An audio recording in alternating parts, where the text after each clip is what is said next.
Before I dive into the whirlwind of chaos my life has become, let me just say, if anyone told me that my marriage was built on a mountain of lies, I would have laughed in their face. 18 years together, and I thought Sarah was my soulmate. We've been through it all.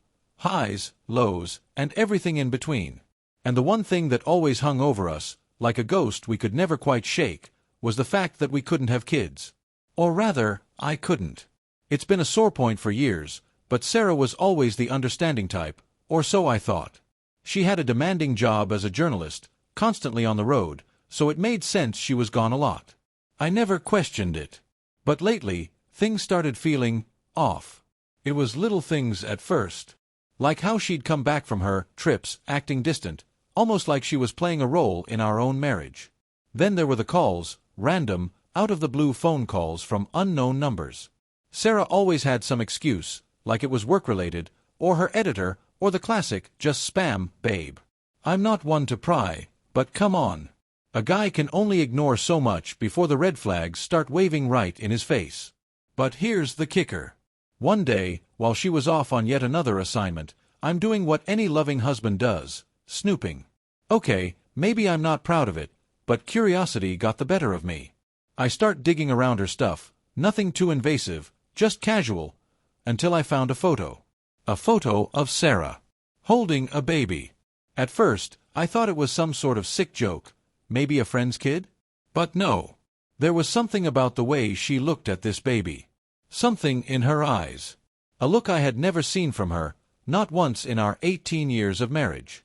I didn't want to believe what my gut was telling me, so I did what any reasonable person would do. I hired a private detective.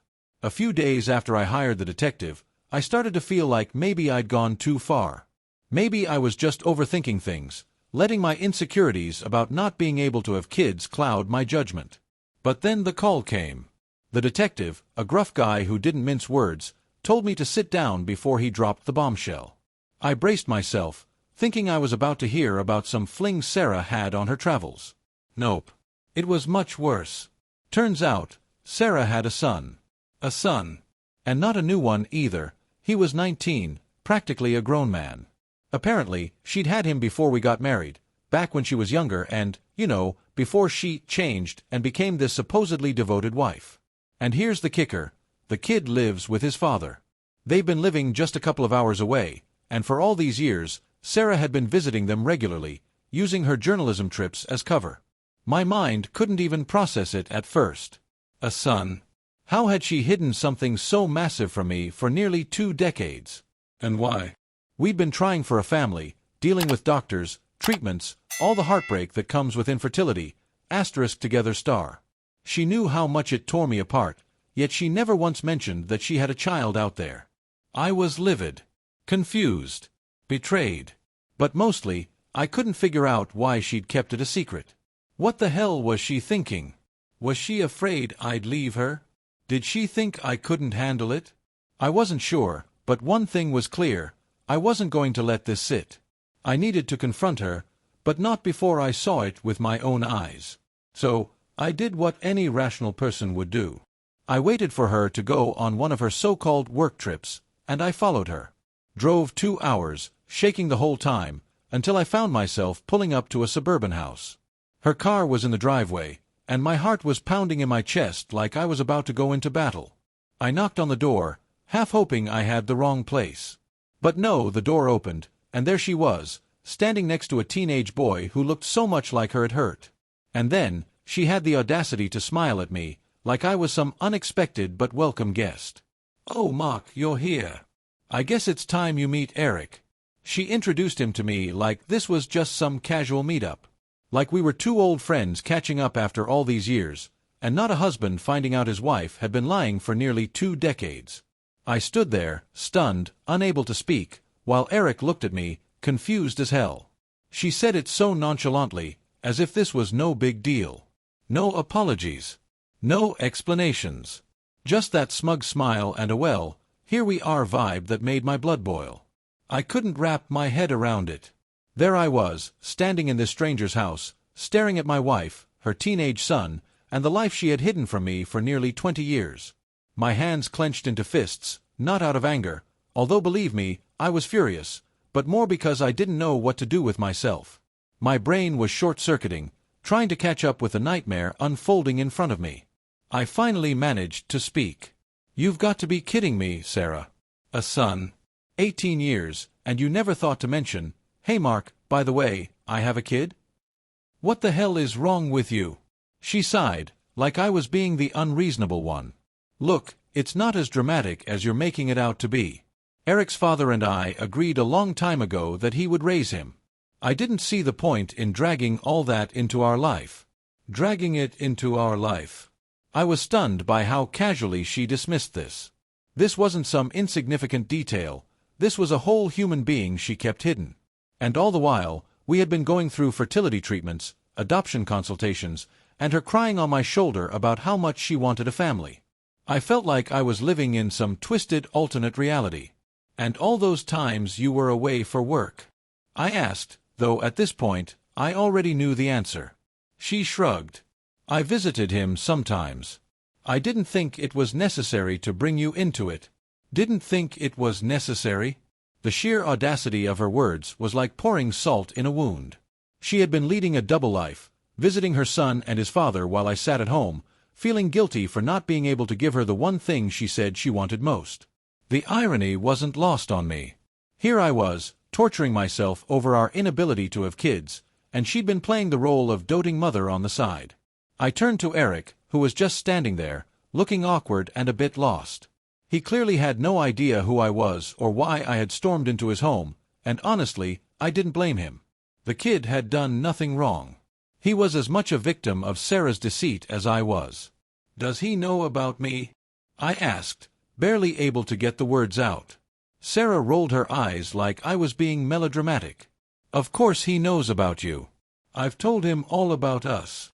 I was about to lose it. Told him what? That I'm the idiot who's been living in the dark while you played happy families behind my back. Her face hardened. "I didn't play anything, Mark. I did what I had to do to keep things simple. You always made such a big deal out of everything, and I didn't need your judgment." My judgment? I felt like I was spiraling into madness. She was twisting the narrative, making it seem like this was somehow my fault. I was the one who couldn't be trusted with the truth. I was the one who would have overreacted. Hell, maybe I would have, but it was my right to know. I took a deep breath, trying to control the rage building inside me. This was not how I'd imagined my life, my marriage, or any of it. But there was a kid standing in front of me who, whether I liked it or not, was part of my wife's life. He didn't ask to be born into this mess, and I wasn't about to take out my anger on him. "Eric," I said, turning to the boy, my voice softening. "I'm sorry you had to meet me like this." He gave me a small nod, still clearly confused, but he didn't say anything. Smart kid. It was better to stay quiet while the adults tore each other apart. I looked back at Sarah, my voice low and filled with barely controlled fury. "We're going to talk about this later. You and I. But not here. Not like this." She rolled her eyes again, crossing her arms. "Fine. Whatever you need to feel better about yourself, Mark." I wanted to scream at her, to shake her until she admitted how much she'd messed up, but I knew that wouldn't get me anywhere. So I just turned and walked out the door, my mind spinning, trying to figure out what the hell to do next. The drive home was a blur, my thoughts bouncing between disbelief, anger, and a sickening sense of betrayal. How could she keep something so huge from me? And why did she seem to feel no remorse at all? What kind of person does that? But amidst all the confusion, one thing became clear. I needed to know more about Eric. If Sarah wasn't going to give me answers, I'd find them myself. When I got home, I sat in the driveway for what felt like hours, just staring at the dashboard. My mind was racing, replaying everything over and over like a bad movie I couldn't turn off. Eric. A son. Hidden for almost 2 decades. I thought back to all those moments when Sarah had cried about not being able to have kids, about the painful doctor visits, the endless talks about adoption. I had poured my heart out, all the while carrying this guilt that maybe I was the one holding her back from having a family. But it was all a lie. After a while, I knew I couldn't sit there forever. So, I did the only thing that seemed to make sense. I called the detective again. I needed to know everything. Where Eric's dad fit into this, how long Sarah had been sneaking around, and what kind of life she was living behind my back. I couldn't trust her to tell me the truth, not anymore. A couple of days later, the detective came through. He had done some digging into Eric's father, a man named Chris, who was apparently Sarah's old college boyfriend. Turns out, Sarah had left Chris when she found out she was pregnant all those years ago, claiming she wasn't ready to be a mother and wanted to focus on her career. Chris, on the other hand, had been ready to step up, so they struck some kind of deal. He raised Eric while Sarah continued with her life, and she swooped in whenever it was convenient for her, pretending like she was part of his world. I wasn't sure whether to be disgusted or impressed at how smoothly she had managed to juggle two completely separate lives. I mean, it wasn't like she was having some cheap affair. No, she was a full-on mother, visiting her son while keeping it hidden from her husband. And I was left wondering, what kind of person could lie like that for so long? What else hadn't she told me? I didn't wait long before confronting Sarah again. I wanted answers, and I wasn't going to let her dodge me this time. I waited until she got home from work, sitting in the kitchen with a bottle of whiskey, because honestly, I needed something to take the edge off. She walked in, took one look at me, and knew what was coming. "Mark, I don't have the energy for another fight," she said, tossing her bag on the counter like she was exhausted from my drama. "Well, that's too bad, Sarah," I shot back, the anger bubbling up. "Because I just got off the phone with a detective, and it turns out you've been lying about a whole lot more than just Eric." Her face barely flinched, like she'd expected this. "I told you everything you needed to know, Mark." I let out a bitter laugh. "Everything I needed to know? Really? You didn't think maybe I needed to know about the father of your son? That you've been visiting him all these years, too?" Sarah's eyes flashed for a second, but she quickly composed herself. "Chris and I have an understanding. He's Eric's father. He's always been part of his life, and I didn't see why that should affect us. It's not like I was having some sordid affair." The sheer coldness of her response left me speechless. She wasn't even pretending to be remorseful anymore. It was as if she genuinely didn't understand why this whole situation was tearing me apart. "You don't get it, do you?" I said, standing up, unable to stay seated any longer. "You lied to me, Sarah. You let me think that we were going through all this pain of not having a family together, and all along you had a son. A son with another man, and you chose to hide that from me. You knew what this would do to me, and you did it anyway." She rolled her eyes, like she was tired of hearing the same thing. "Mark, I didn't tell you because I didn't want you to feel like less of a man. I knew how much it bothered you that you couldn't have kids, and I didn't want to throw this in your face. I was trying to protect you." Protect me? I exploded. "You didn't protect me, Sarah. You humiliated me. You let me live a lie. I'm not some fragile, weak man who can't handle the truth. I could have dealt with it if you'd just been honest from the start, but now I don't even know who you are." She sighed, exasperated. "Mark, it's not that big of a deal. I did what I had to do. I'm not sorry for keeping it from you." That was it. That was the moment I realized she wasn't going to own up to any of it. She wasn't going to apologize. In her mind, she was justified in her lies, and I was just being overly emotional about the whole thing. For a second, I considered walking out the door, grabbing my keys, and driving away. But then, an idea hit me, something I hadn't considered before. Maybe I didn't have to just walk away. Maybe I could turn this situation on its head. If Sarah wanted to hide Eric from me, then maybe I'd do the exact opposite. "Fine," I said, my voice calm for the first time since she'd walked in. "If that's how you want to play it, then I'm going to get to know Eric. I'm going to be in his life, whether you like it or not." Sarah's eyes widened, and for the first time, I saw a flicker of panic. "What? Mark? No. You don't even know him. This isn't your place." "Oh, it's my place now," I said, a dark grin spreading across my face. "You kept him from me, Sarah. But now that I know the truth, I want to get to know the son you never let me have. And I will." She stared at me, her mouth slightly open, as if she hadn't considered that I might actually want to be involved in Eric's life. And honestly, up until that moment, neither had I. But the more I thought about it, the more it made sense. I had spent years trying to have a family with Sarah, only to find out she had one all along. Well, maybe I wasn't going to let her keep that from me anymore. The more I sat with the idea, the more it began to feel like the right move. I wanted to get to know Eric, not just out of spite for Sarah, though let's be real, that was definitely part of it. But there was also this weird curiosity building in me. Who was this kid? What kind of life had he lived? How much of his mother's lies had he been fed, and what did he know about me? It didn't sit right that Sarah had kept him from me, and now that the truth was out, there was no way I was going to let it stay buried. The next day, I reached out to Chris. Yeah, that's right. I called up the guy who'd been playing Happy Families with my wife for the last 16 years. I wasn't sure how this was going to go down, but I figured I had nothing to lose at this point. To my surprise, Chris wasn't some macho, territorial guy ready to tell me off. In fact, he sounded pretty calm, like maybe he'd been expecting something like this to happen eventually. Hey, Chris. It's Mark.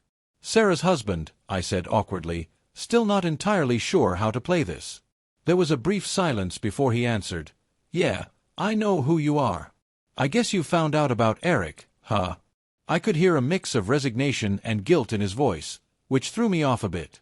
I had expected more defensiveness, but maybe Chris was as tired of Sarah's games as I was.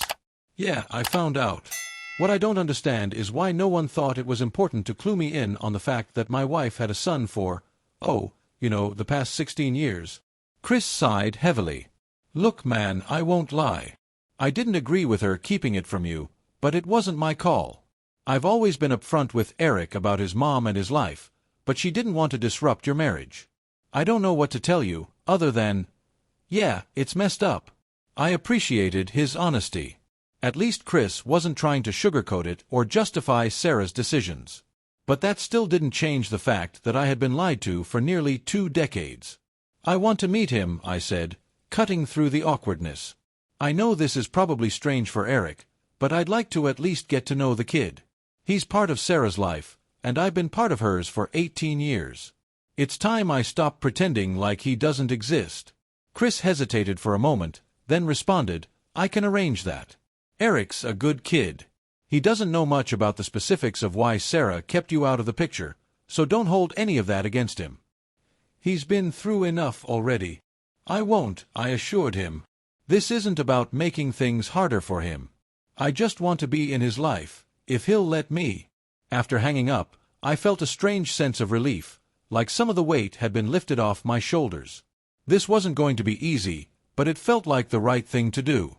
For too long, I'd been left out of Sarah's secrets, and now I was finally stepping into the light. When I told Sarah what I had done, she absolutely lost it. What the hell do you think you're doing? She shrieked, pacing the living room like a cornered animal.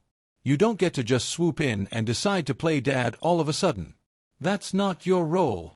I couldn't help but laugh at the absurdity of it all. Not my role. Whose fault is that, Sarah? You made damn sure I never even knew I had a role to play. You've controlled this narrative for so long, you don't know how to handle it when someone else decides to write their own chapter. Her face flushed red, and I could see the fury bubbling up inside her. You're doing this to punish me, aren't you? You don't actually care about Eric. You're just trying to make me pay for keeping this from you. I stared at her, letting the silence hang in the air before answering. I'd be lying if I said that wasn't part of it. But honestly, Sarah, after everything you've done, you don't get to tell me how I'm supposed to feel or act. You hid an entire human being from me. Do you understand that? And not just any human being, your son. Our son. Or at least he could have been ours if you hadn't lied. Tears filled her eyes, but I wasn't falling for the theatrics this time. She'd played the victim too many times, and I was done being the sucker. I needed to take control of this situation for my own sanity. And what happens next? She spat, wiping her eyes dramatically. You just march into his life and pretend like you're some kind of stepdad? He's not your responsibility. Maybe not, I admitted, but I'm making him my responsibility. You can't keep hiding him from me, Sarah. That part of your life is over. She glared at me, her eyes filled with venom, but she didn't say anything. I had her cornered, and she knew it. There was no more room for lies or excuses.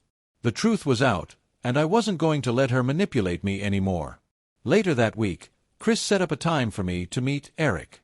It was weird, to say the least.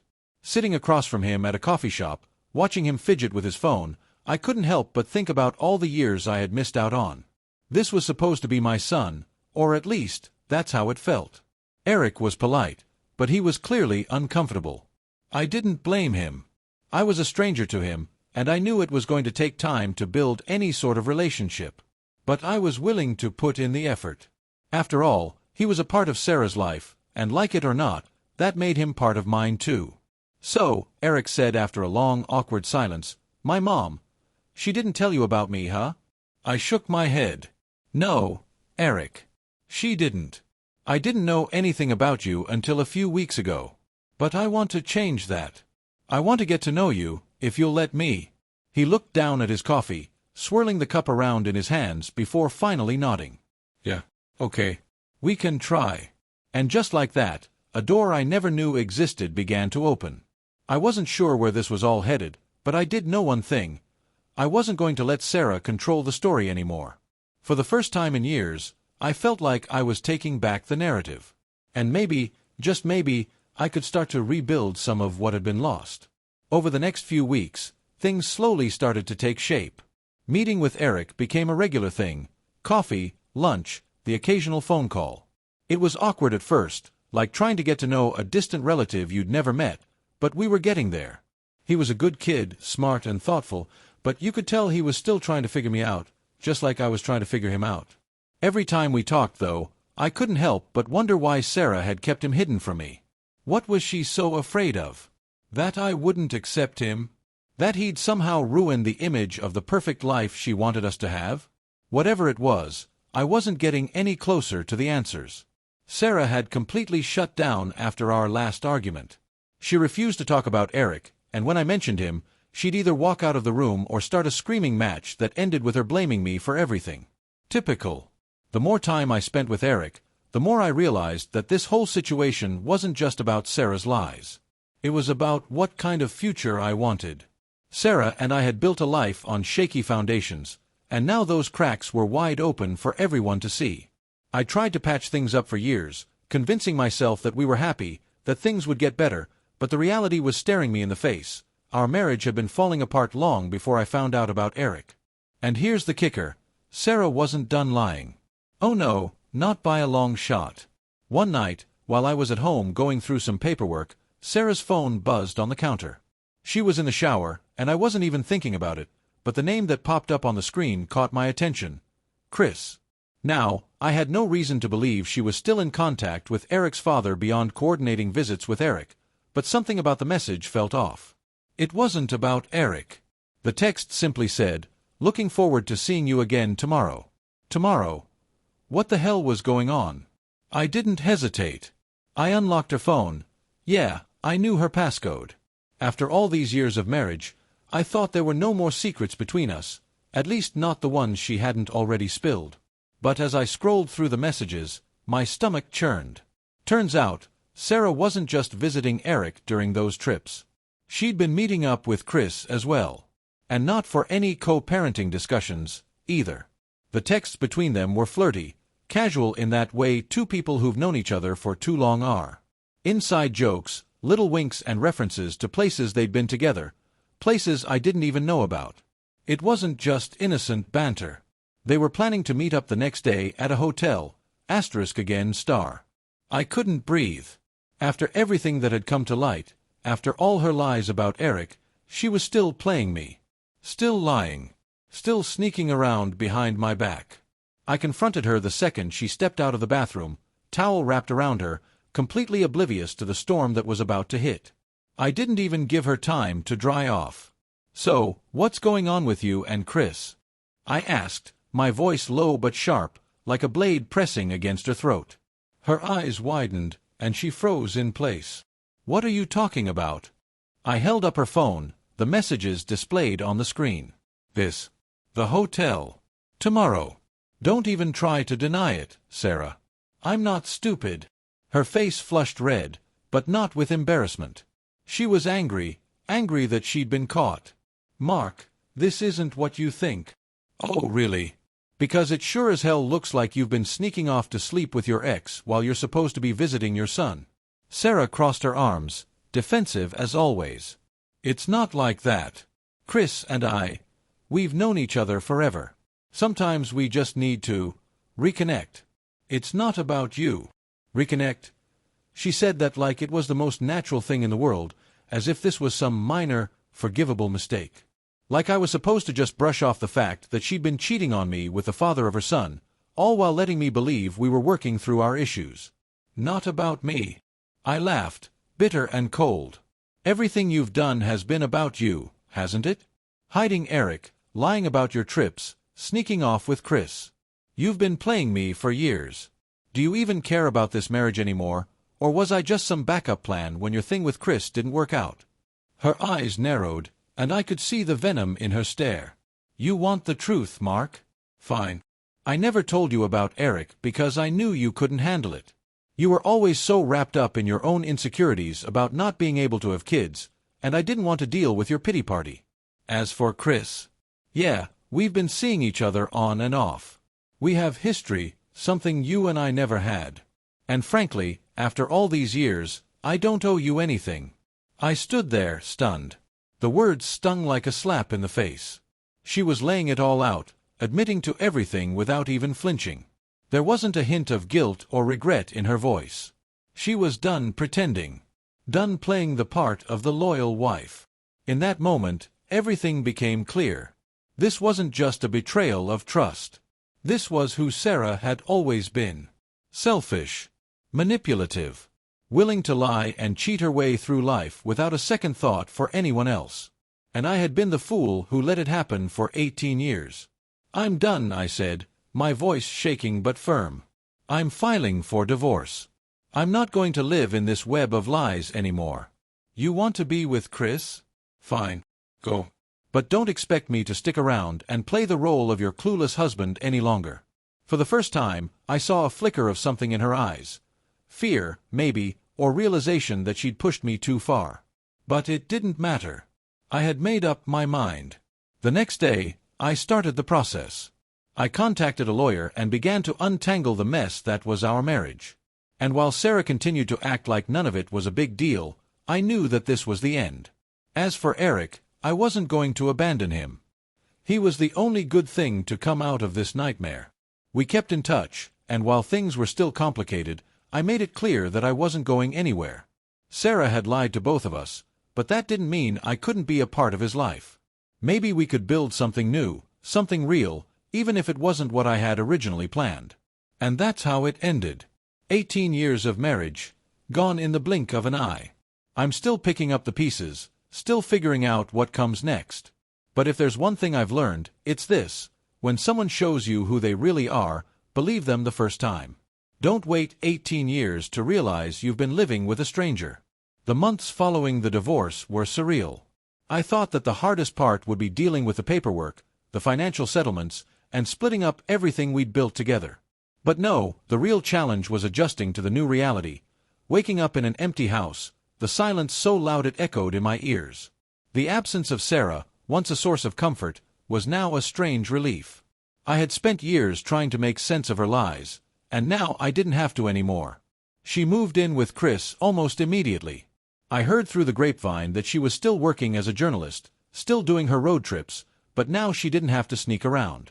They were free to be together, and honestly, good riddance. Let them have each other. I was done carrying the weight of her deceit. But the divorce didn't mean that I had closed the chapter on my relationship with Eric. If anything, it brought us closer. At first, I was worried he wouldn't want to keep in touch, that he'd see me as just another complication in an already messy situation. But to my surprise, he reached out. Maybe he sensed that I wasn't trying to replace anyone in his life, or maybe he was just as curious about me as I was about him. Either way, we started meeting more regularly, and slowly, a bond began to form. One afternoon, after we'd grabbed lunch, he asked me a question that caught me off guard. "Do you regret it?" Eric asked, pushing his food around on his plate, his voice quieter than usual. "Regret what?" I asked, though I had a feeling I knew where this was going. "Being married to my mom. Finding out about me the way you did. All of it." I thought about it for a long moment. Regret. That was a complicated word. Did I regret the years I spent with Sarah? The way she manipulated me, lied to me, and betrayed me? Of course. But did I regret the life I had built, the lessons I'd learned, and the fact that I had found Eric in the midst of all this chaos? No, I said finally. I don't regret it. Sure, I wish things had turned out differently. But if they had, I might not have met you. And that, at least, is something I'm grateful for. He gave me a small smile, like he appreciated the honesty. We didn't talk about Sarah much after that. She had made her choices, and we were both trying to move on in our own ways. Eric was still living with his dad, finishing up high school, figuring out what came next in his life. And as for me, I was figuring out what came next in mine. The truth is, starting over at my age isn't easy. There were days when I woke up feeling like the rug had been pulled out from under me, like I had no idea where to go or what to do. But there were other days, better days, when I felt something close to hope. Hope that I could rebuild, that I could learn to trust again, maybe even love again someday. Sarah's betrayal had cut deep, but it didn't destroy me. I wasn't the same man I had been before all this, but that wasn't necessarily a bad thing. I was stronger now, more aware of the kind of life I wanted and the kind of people I wanted to be around. I'd been through the fire and come out the other side, a little scarred, sure, but still standing. If I had any advice for someone reading this, it would be this: don't ignore the red flags. If something feels off, it probably is. I spent too many years making excuses for Sarah, convincing myself that I was the problem, that my insecurities were to blame. But the truth is, if someone's willing to lie to you once, they'll lie to you again. And sometimes, the only way to protect yourself is to walk away. It's not easy. In fact, it's one of the hardest things I've ever had to do. But in the end, it's worth it. Because no matter how much someone has lied to you, betrayed you, or broken your trust, you owe it to yourself to live a life that's honest, even if that means starting over from scratch. So here I am, starting over. Not exactly where I thought I'd be at this point in my life, but maybe that's okay. I've got a lot of years left, and I intend to make the most of them, without the lies, without the betrayal, and without Sarah. And maybe, just maybe, that's the happiest ending I could have hoped for. Thank you for visited my YouTube channel. Your support, likes, and comments truly inspire me to create even more engaging content. If you enjoyed this video, don't forget to subscribe and hit the notification bell so you never miss an update. You're a part of this amazing community, and I'm thrilled to share my stories with you. See you in the next video on YouTube.